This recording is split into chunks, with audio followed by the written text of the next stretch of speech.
सबजना नमस्कार अनि जय नेपाल। सो आज चाहिँ म धेरै खुसी भएको छु।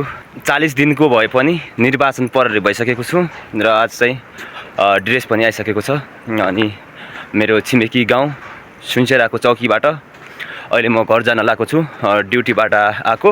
अनि ड्रेस चाहिँ यस्तो छ, यहाँ चाहिँ टक्क लगाएर निर्वाचन प्रहरी लेखेको छ, यस्तो छ। धेरै खुसी भएको छु। आजदेखि चाहिँ अब 10-15 दिनसम्म करिब यात्रा गर्नुपर्ने छ।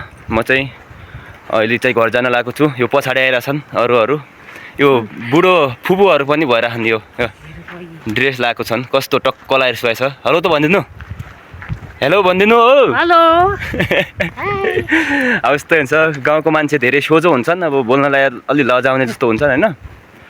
केही छैन, अब उहाँ चाहिँ टक्क सुहाएछ, जे भए पनि सुहाया छ। पछाडि चाहिँ बहिनीहरू होइन, अब यिनीहरू चाहिँ बहिनी भनेपछि अब आजभोलिको भयो, त्यही भएर थोरै बोल्न चाहिँ आउँछ होला। अब त्यति लजालुपन चाहिँ हुँदैन। अब फुपू चाहिँ अब बुढो मान्छे हुनुहुन्छ, त्यही भएर चाहिँ अलि अब लजाउनेपन हुन्छ क्या गाउँघरमा। अब धेरै बोल्न आउँदैन, अब त्यस्तै हुन्छ।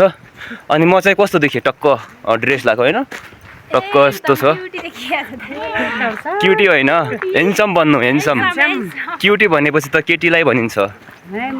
ठिक छ, जे भए पनि हामी सबै खुसी छौँ है। हजुर खुसी छ एकदम।